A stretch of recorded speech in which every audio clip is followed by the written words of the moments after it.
सर्वेभ्य नमो नमः। प्रिय विद्यार्थियों, आज की टेस्ट सीरीज में हम पढ़ने वाले हैं उच्चारण स्थान। और पहला प्रश्न देखिए क्या है, किम वर्णम ऊष्मम न, कि कौन सा वर्ण ऊष्म नहीं है।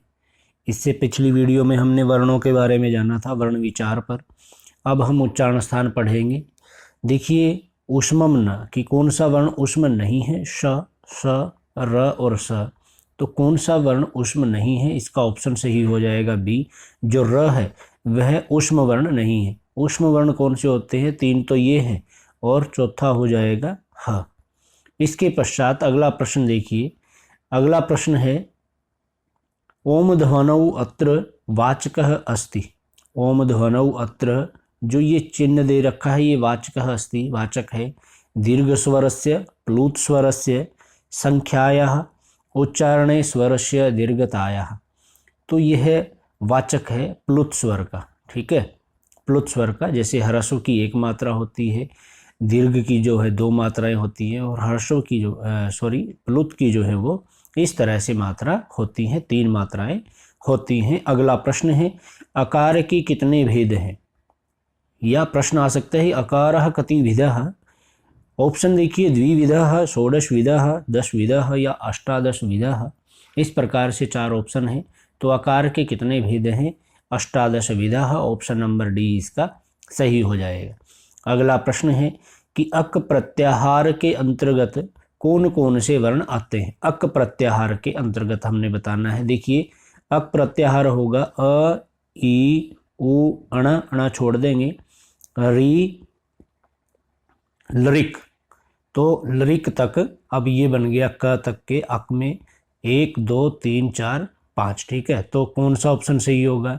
ये या इन चारों में से कौन सा सही होगा? ऑप्शन नंबर, ये तो है ही, ये 5 ये भी हैं और ये भी हैं। तो इसका मतलब ऑप्शन नंबर डी सही होगा कि सभी स्वर नहीं, सभी स्वर नहीं होंगे। स्वर तो जो है आई और औ भी है। तो इसका ऑप्शन सही होगा ऑप्शन नंबर ए। कौन सा सही होगा? ऑप्शन नंबर ए सही होगा, क्योंकि सभी स्वर तब होता है अगर इसमें ए, आई, ओ, औ अगर ये होते चारों, ठीक है। तो ये अब ये होगा इसका, हमारे ये 5 होंगे अक में, जिन्हें मूल स्वर कहते हैं। क्या कहते हैं? मूल स्वर। प्रश्न आ जाए कि मूल स्वर कितने हैं, तो मूल स्वर 5 हैं। अगला प्रश्न है एतेषु मूर्धन्यः महाप्राणः वर्णः। इनमें से मूर्धन्य महाप्राण कौन सा है? त, ठ, ध या अण। तो इसका सही आंसर क्या हो जाएगा? इसका सही आंसर होगा ऑप्शन नंबर सी, ठ। जो ठ वर्ण है वो महाप्राण है, मूर्धन्य है। अगला प्रश्न है यणः के। अब यण पूछा है कौन कौन से हैं? स्पर्शः, अंतस्थः, ऊष्माणः या जिह्वामूलीयः। तो जो यण है वो कौन से होंगे? अंतस्थ होंगे। ऑप्शन नंबर सी सही होगा। यणः, य, व, र, ल, ठीक है। ये चार जो हैं क्या होंगे? अंतस्थ यण होंगे। अगला प्रश्न है एतेषु अघोष महाप्राण। अघोष महाप्राण कौन सा है ये पूछा है। तो अघोष में कौन सा आता है आपका? 12, मतलब पहला और दूसरा वर्ण अघोष में आते हैं। अब देख लीजिए ल, य, ख या च।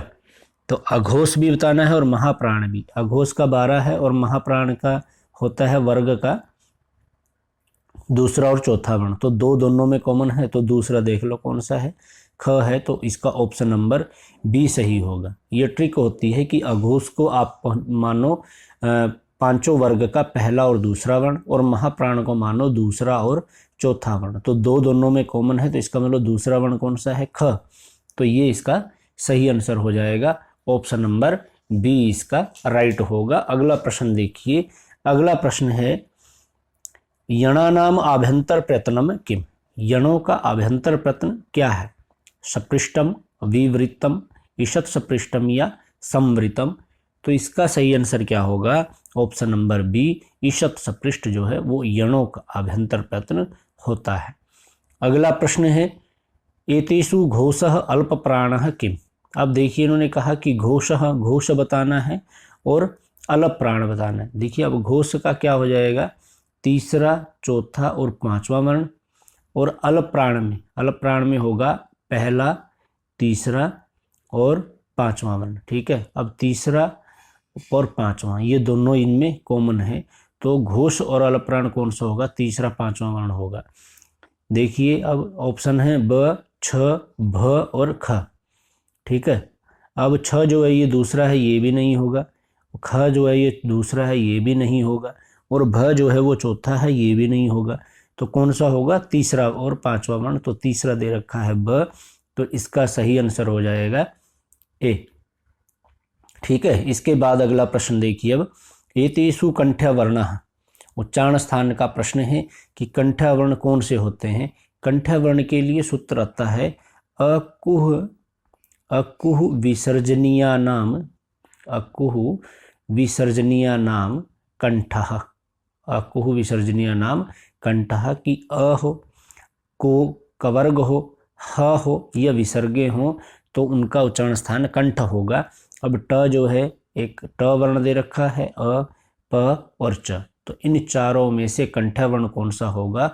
ऑप्शन नंबर सी सही हो जाएगा, ठीक है। क्योंकि अ होता है, अ दे रखा है, कु मीन्स कवर्ग, कवर्ग नहीं है, और न ही ह है और ना विसर्गे है, तो तीसरा ही इसका ऑप्शन सही होगा। अगला प्रश्न देखिए, मुख नासिका वचनो अनुनासिकः इति सूत्रे कति पदानि। मुख नासिका वचनो अनुनासिकः इति सूत्रे कति पदानि, कि मुख नासिका वचनो अनुनासिक इस सूत्र के द्वारा कितने पद हैं? एकम पदम, द्वे पदे, त्रीणि पदानि, चत्वारि पदानि। तो मुख नासिका वचनो अनुनासिकः, अब इसका सही आंसर क्या हो जाएगा? द्वे पदे, क्या होगा? ऑप्शन नंबर सी सही होगा।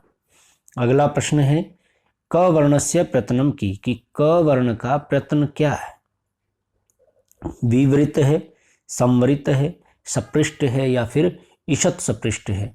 तो क वर्ण का प्रत्यन क्या होगा? इसका सही आंसर हो जाएगा ऑप्शन नंबर बी, सपृष्ट स्पर्श, ठीक है। तो क वर्ण क्या है? स्पर्श है, ये इसका सही हो जाएगा। अगला प्रश्न है, क वर्णः तालव्यः न, कि क वर्णः तालव्यः न, कि किस वर्ण का तालव्य नहीं होता है? तो तालव्य का सूत्र है लरितु लसानाम, लरितु लसानाम,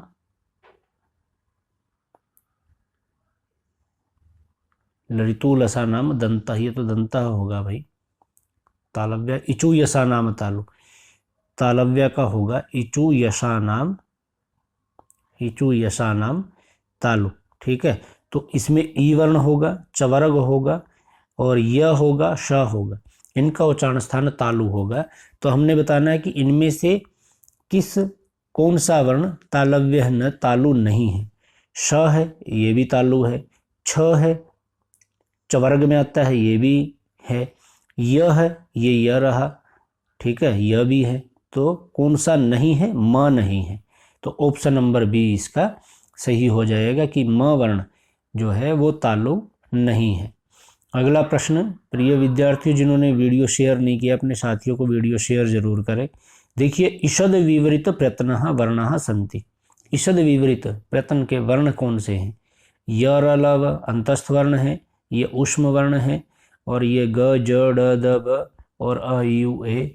तो इनमें से कौन सा सही हो जाएगा? ईषद विवरित वर्ण हमने बताने हैं, तो ऊष्म वर्ण जो है वो ईषद विवरित में आते हैं। ऑप्शन नंबर सी इसका सही हो जाएगा। अगला प्रश्न देखिए, प और फ को कहा जाता है, प और फ को कहा जाता है, क्या कहा जाता है? उपधमानीय, जिह्वामूलीय, यम वर्ण। तो प और फ को क्या कहा जाता है ये हमने बताना था, तो इसका सही आंसर हो जाएगा उपधमानीय, ठीक है। उपधमानीय प और फ ये क्या कहे गए हैं? उपधमानीय कहे गए हैं। अगला प्रश्न है कि महाप्राण ध्वनियाँ व्यंजन वर्ण में किससे संबंधित है? महाप्राण ध्वनियाँ व्यंजन वर्ग में किससे संबंधित है? अभी हमने इसकी बात की थी। जो इसका सही आंसर होगा दूसरा और चौथा, मतलब दूसरा वर्ण और चौथा वर्ण देख लो, पहला दूसरा, दूसरा चौथा, ये सही होना चाहिए। दूसरा और तीसरा, पहला और चौथा, तो इसका सही आंसर क्या होगा? इसका सही आंसर होगा दूसरा और चौथा, ऑप्शन नंबर सी, कि जो दूसरा और चौथा वर्ण है वो वर्ग के महाप्राण में काउंट होते हैं, और जो पहला और दूसरा है ये किस में काउंट होते हैं? अघोष में, ठीक है, अघोष में काउंट होते हैं। अगला प्रश्न देखिए, वर्णमाला किसे कहेंगे। अच्छा प्रश्न है कि वर्णमाला किसे कहेंगे। शब्द समूह को कहेंगे, वर्णों के संकलन को कहेंगे, शब्द गणना को कहेंगे, या वर्णों के व्यवस्थित समूह को कहेंगे। तो इसका ऑप्शन नंबर डी सही हो जाएगा कि जो वर्णों का व्यवस्थित समूह है उसको वर्णमाला कहते हैं। ठीक है, इसके पश्चात अगला प्रश्न देखिए, पाणिनीय शिक्षा में ध्वनियों को वर्गीकृत करने के कौन से 5 आधार स्वीकार किए गए हैं। स्वर, काल, स्थान, संवाद, नाद। तो इस प्रकार से ये 4 दे रखे हैं, चारों को पढ़ लीजिए कि चारों ऑप्शन में से कौन से हैं पाणिनीय शिक्षा में ध्वनियों को वर्गीकृत करने के लिए 5 आधार कौन से हैं, ये हमने बताना है। तो देखिए इसका सही आंसर होगा चौथा ऑप्शन सही होगा, स्वर, काल, स्थान, प्रयत्न, अनुप्रदान। तो इन 5 के आधार पर पाणिनीय शिक्षा में ध्वनियों का वर्गीकरण किया गया है। ठीक है, इसके बाद अगला प्रश्न है कि स्वर के प्रकार हैं, स्वर के प्रकार कौन से हैं, ह्रस्व, प्लुत, दीर्घ या फिर तीनों। तो स्वर के कितने प्रकार हैं, ये तीनों प्रकार हैं। ऑप्शन नंबर डी होगा, क्योंकि ह्रस्व भी है जिनमें 1 मात्रा होती है, जो दीर्घ है जिसमें 2 मात्राएं होती हैं, और जो प्लुत हैं जिसमें 3 मात्राएं होती हैं। और इन मात्राओं के आधार पर ही स्वर का पता चलता है कि वह स्वर किस तरह का है। अगला प्रश्न देखिए, अयोगवाह कथ्यते। अयोगवाह कहा गया है, किसको कहा गया है। देखिए ऑप्शन, विसर्ग को, संयुक्त व्यंजन को, महाप्राण को या फिर अल्प प्राण को। तो जो अयोगवाह है वह किसको कहा गया है, विसर्ग को कहा गया है। ठीक है, अगला प्रश्न, निम्नलिखित में से कंठ्य ध्वनियाँ कौन सी हैं। कंठ्य ध्वनियाँ हमने बतानी है, अभी आपको सूत्र भी बताया था, लेकिन हम बार बार आपको सूत्र बताएंगे ताकि आपका रिवीजन भी होता रहे और आपके प्रश्न क्लियर होते रहें। देखिए, अकुह विसर्जनीय नाम, अकुह विसर्जनीय नाम, ये सूत्र है। तो इसमें जो वर्ण आए हुए हैं उनका उच्चारण स्थान कंठ्य होगा। तो क और ख, च, ज, य, र, टाण। देखिए आपके सामने सूत्र भी है और 4 ऑप्शन है, तो आप खुद भी अब टिक लगा सकते हैं कि कौन सा आंसर सही होगा। अकुह विसर्जनीय नाम में ऑप्शन नंबर ए सही होगा, क्योंकि क और ख क वर्ग में आते हैं। च, ज का इसमें कोई जिक्र नहीं है, ना ही य, र का है और ना ही टाण का है। तो ऑप्शन नंबर ए सही होगा।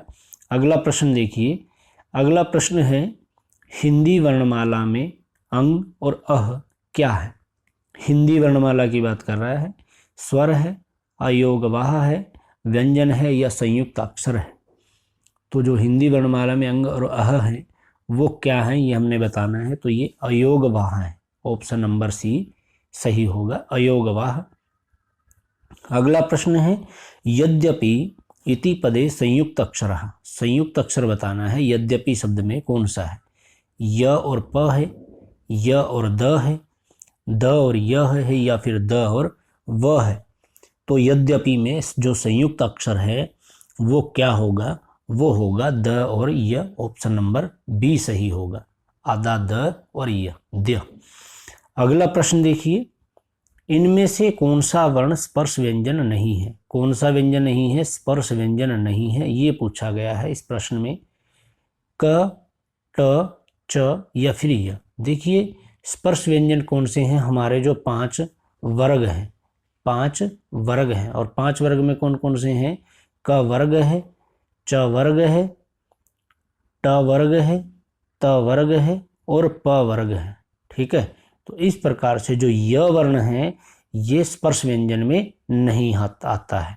ठीक है, इनमें से कौन सा नहीं आता है, य वर्ण जो है वो 5 वर्गों में नहीं आता है। तो स्पर्श व्यंजन नहीं है, वो य होगा। और य क्या है, ये अंतस्थ वर्ण है। अगर ये स्पर्श व्यंजन में नहीं आता तो किस में आता है, ये अंतस्थ है, अंतस्थ व्यंजन। ठीक है, अगला प्रश्न देखिए, इनमें से कौन सा व्यंजन अल्प प्राण है। कौन सा व्यंजन अल्प प्राण है। अल्प प्राण के लिए कौन से वर्ण हैं, पहला, तीसरा और 5वां। क्योंकि महाप्राण के लिए दूसरा और चौथा है ना, तो इनको छोड़ दो, जो बच गए वो अल्प प्राण में आएंगे।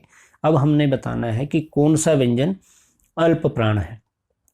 पहले ऑप्शन देख लीजिए, ख, च, थ और फ।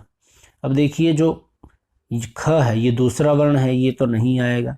जो थ है वो भी दूसरा वर्ण है, ये भी नहीं आएगा अल्प प्राण में। फ है ये भी दूसरा वर्ण है, ये भी नहीं आता। तो बच गया क्या? च। जो च है वो कौन सा वर्ण है? पहला वर्ण है। ठीक है, तो पहला वर्ण क्या होगा? अल्प प्राण होगा। पहला, तीसरा और पांचवा, पहला, तीसरा और पांचवा ये तीनों क्या होंगे? अल्प प्राण होंगे। अगला प्रश्न देखिए, ल वर्णः अस्ति। ल वर्ण है, ओष्ठयः, अंतस्थः, ऊष्मः या दंत्यः। तो जो ल वर्ण है वो क्या है ये हमने बताना है। तो ल वर्ण क्या है? तो ल वर्ण होगा, सबसे पहले तो ये देखिए, ओष्ठ्य ये उच्चारण स्थान है, दंत्य ये उच्चारण स्थान है, और ऊष्म और अंतस्थ जो है ये वर्ण है। तो इसमें वर्ण पूछा गया है कि ये कैसा वर्ण है। तो ये ऊष्म में तो आता नहीं, अंतस्थ में आता है। तो ऑप्शन नंबर सी होगा, क्योंकि वर्ण पूछा है ना, तो अंतस्थ वर्ण है ये। अगर उच्चारण स्थान पूछता फिर इसका इनमें से हम देखते, तो इसका सही आंसर क्या हो जाएगा? अब इसका सही आंसर होगा ऑप्शन नंबर सी। ठीक है, कि ल वर्णः अस्ति, ल वर्ण है, तो ल वर्ण क्या है? अंतस्थ है। इसके बाद अगला प्रश्न देखेंगे। अगला प्रश्न है क वर्णः कंठ्य न। अब यहाँ पर पूछा है कि कौन सा वर्ण कंठ्य न, कंठ का उच्चारण स्थान नहीं है इनमें से। अ, ये क्या दे रखा है भाई? ये ह है और ये त है। ठीक है, ये दे रखा है आपका घ वर्ण, घ, इस तरह से। तो अकुह विसर्जनीय नाम कंठ, ये उच्चारण स्थान होता है। अ भी आता है कंठ में, घ भी आता है, ह भी आता है। तो कौन सा नहीं आता है? तो वो त नहीं आता है। ऑप्शन नंबर डी इसका सही हो जाएगा कि क वर्ण कंठ न, त वर्ण कंठ न। अगला प्रश्न देखिए, उच्चारण स्थान ओष्ठया अस्ति। उच्चारण स्थान ओष्ठया अस्ति ये बताना है। ख, उ, अण या फिर ए। तो ओष्ठ उच्चारण स्थान में कौन सा इनमें से नहीं आएगा वो बताना है। तो इसमें आएगा उपपद्मनीया नाम ओष्ठ, कि जो आपके उ और ऊ हैं, और जो पवर्ग है वो किस में आएंगे? ओष्ठ में आएंगे। तो ख जो है ये कंठ में आता है, ऊ जो है ये उच्चारण स्थान किसका है? ओष्ठ का। ऊ आएगा, क्योंकि ऊ उपद्मनीया नाम आता है ना। तो ऊ और पवर्ग, तो पवर्ग का कोई नहीं दे रखा है। तो ऑप्शन नंबर सी इसका सही हो जाएगा। अगला प्रश्न देखिए। अगला प्रश्न है चतुर्दश माहेश्वर सूत्रों में किस किस वर्ण की 2 बार आवृत्ति हुई है? कि जो 14 माहेश्वर सूत्र हैं इनमें कौन कौन से वर्ण की 2 बार आवृत्ति हुई है, कि 2 बार वो वर्ण माहेश्वर सूत्रों में प्रयोग किए गए हैं। तो वो कौन से हैं? देखिए, पहला है लकार और हकार, अणकार या हाकार, रकार और लकार, ककार या हकार। तो इन 14 माहेश्वर सूत्रों में कौन सा वर्ण 2 बार आया है? इन 4 ऑप्शन में से हमने बताना है। तो इसका सही आंसर हो जाएगा ऑप्शन नंबर सी, अणकार और हकार। कौन सा होगा? अणकार और हकार वर्ण जो है वो 2 बार प्रयोग किए गए हैं। ठीक है, एक तो आपका जो अणकार है और दूसरा हकार। अणा वर्ण और ह वर्ण ये 2 जो हैं माहेश्वर सूत्रों में 2 बार प्रयोग किए गए हैं। अगला प्रश्न है क वर्ण मूर्धन्य न। कौन सा वर्ण मूर्धन्य नहीं है? ऋतु रसाणाम मूर्धा। कौन सा है सूत्र है इसका? ऋतु रसाणाम मूर्धा ये आते हैं। तो अब इनमें से देख लो, री, टवर्ग, र और श, इनमें से जो नहीं होगा वो मूर्धन्य का नहीं है। र है, र दे रखा है। टुवर्ग, टवर्ग के आएंगे तो ठ भी आएगा। श ये दे रखा है, श भी। तो बच गया क्या? थ। तो ये नहीं आएगा।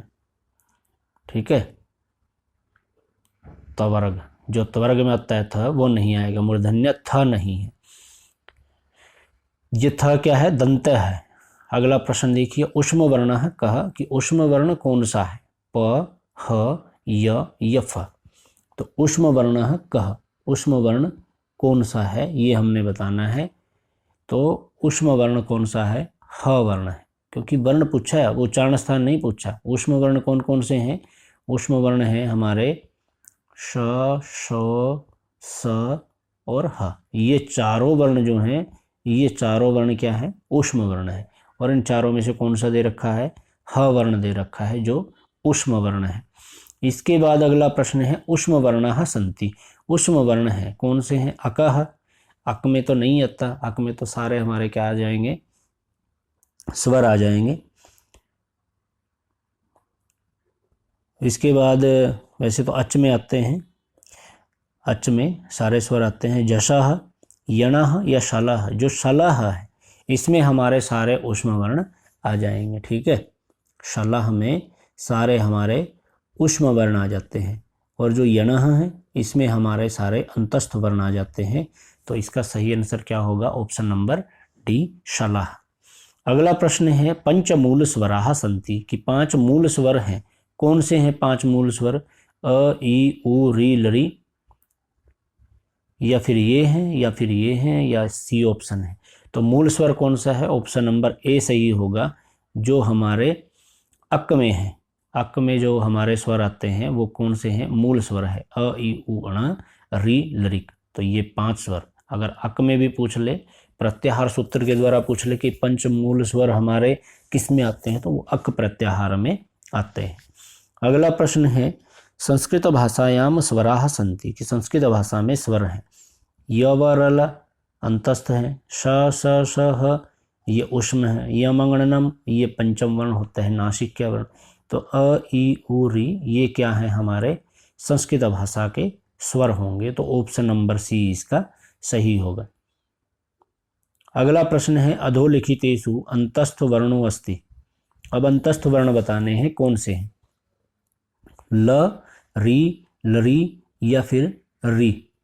तो संस्कृत भाषा में जो हमारे अंतस्थ वर्ण हैं वो कौन से होंगे? देखिए, इसका सही आंसर हो जाएगा ऑप्शन नंबर ए, क्योंकि अंतस्थ में आता है य, व, र और ल। तो जो ल वर्ण है वो किस में आता है? अंतस्थ में आता है। बाकी सभी अंतस्थ वर्णों में नहीं आते हैं। इसके बाद अगला प्रश्न देखिए, कः वर्णः तालव्यो न, कौन सा वर्ण तालव्य नहीं है? तालु का सूत्र क्या है? इचु यशानाम तालु। इचु यशानाम, यशानाम तालु है। तो कौन सा वर्ण इसमें से तालु में नहीं आता है? छ, ये चवर्ग में है। पवर्ग ये ओष्ठव में आएगा। फ तो ऑप्शन नंबर बी सही होगा। य जो है वो भी दे रखा है और स जो है वो भी दे रखा है इसमें। तो हमारा सही आंसर क्या हो जाएगा? Option number C. तो प्यारे बच्चों, ये था आज का वीडियो। आपको कैसा लगा हमें ज़रूर बताइएगा, और वीडियो को ज़्यादा से ज़्यादा शेयर और वीडियो को लाइक ज़रूर कीजिएगा। धन्यवाद।